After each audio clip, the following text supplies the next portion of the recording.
Hello everyone, welcome back to SST class.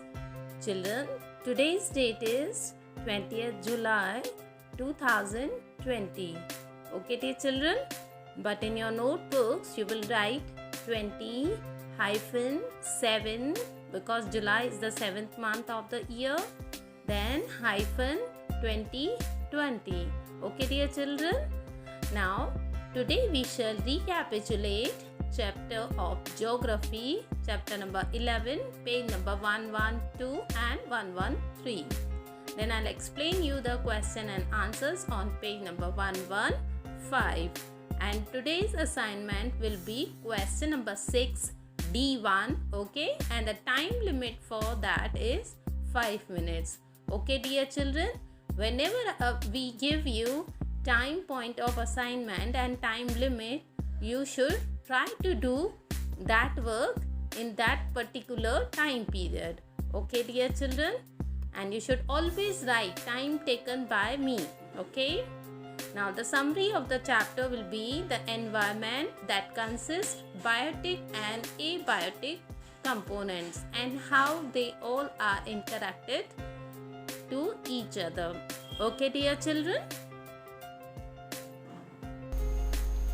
Children, let's do question number 5. A. Define environment. The environment is defined as the immediate surroundings in which living being exists. What are the main components of the environment?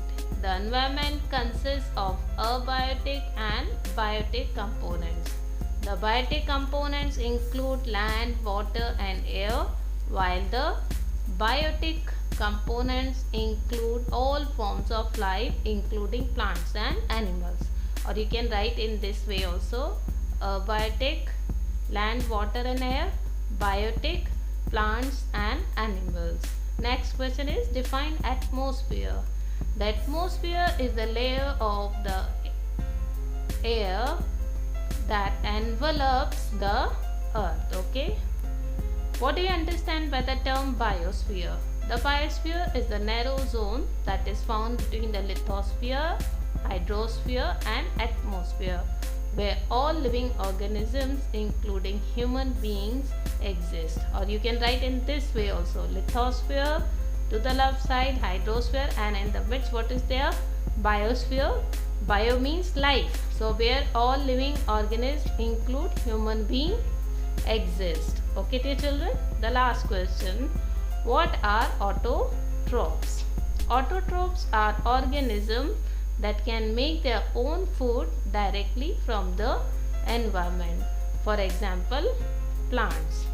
Okay dear children, now we shall be doing few questions of 6th part. Children, we have done question number 5. Now we shall move to question number 6A. Okay dear children, explain the biotic and abiotic components of the environment. So children, I'll tell you in the form of a flow chart how can we answer this question. Okay dear children, and for assignment you have to do question number D. What is an ecosystem? Read the lesson carefully and you will get the answer of it there. So this is assignment, you have to do it by yourself. Other questions we have already discussed, so we will do this. Children, so this is the answer for question number 1. Okay, you will make a flow chart like this, right? Natural environment, and it has 2 parts. So show this flow chart. Okay, abiotic components have non-living things, okay, land, water and air, and biotic components as producers and consumers. Okay dear children.